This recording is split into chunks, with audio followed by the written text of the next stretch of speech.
તો સિંગર આરતી સાંગાણીના પ્રેમ લગ્નનો જે મામલો છે, આરતી સાંગાણીએ વાયરલ વિડીયો જે સામે આવ્યો છે, વિડીયોમાં સમાજના આગેવાનોને સવાલો કર્યા છે। પ્રેમ લગ્ન કરવા કોઈ ગુનો છે? આરતી સાંગાણીનું આ વિડીયોમાં કહેવું છે। બેટી બચાવો બેટી પઢાઓની વાત ક્યાં ગઈ? તમારી દીકરીને જીવનસાથી પસંદ કરવાનો હક નથી। હકીકતમાં પાટીદાર સમાજમાંથી આવતી સુરતની જાણીતી સિંગર આરતી સાંગાણીએ તબલા ઉસ્તાદ દેવાંગ ગોહિલ નામના યુવક સાથે પ્રેમ લગ્ન કર્યા છે। આરતીએ બીજા સમાજના યુવક સાથે લગ્ન કરતા કેટલાક પાટીદાર સમાજના આગેવાનોએ નારાજગી વ્યક્ત કરી હતી, જેને લઈને આરતી સાંગાણી ખુદ સામે આવી છે અને તેણે સોશિયલ મીડિયામાં વિડીયો મૂકીને પોતાના વિરોધીઓને જવાબ આપ્યો છે। અમે બંને એકબીજાને સમજીએ છીએ, ખુશ છીએ અને એકબીજાને ખૂબ પ્રેમ કરીએ છીએ।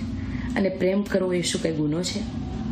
આ પટેલ સમાજના અમુક અગ્રણીઓ, યુવા પેઢી ખાસ જણાવવાનું છે કે તમે જ્યાં બેટી બચાવો બેટી પઢાઓના નારા લગાવો છો, ત્યાં જ પોતાની એક દીકરીને જીવનસાથી પસંદ કરવાનો કોઈ હક નથી।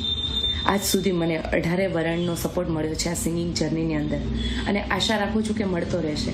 પણ અમે જે આ કાર્ય કર્યું છે એનાથી ઘણા લોકોને દુઃખ થયું છે અને પોતાની લાગણી દુભાણી છે, તો એનાથી હું દિલથી માફી ચાહું છું અને આશા રાખું છું કે અમારા આ આઝાદી જીવવાના હક અને અધિકારને આપ લોકો સમજશો। જય માતાજી।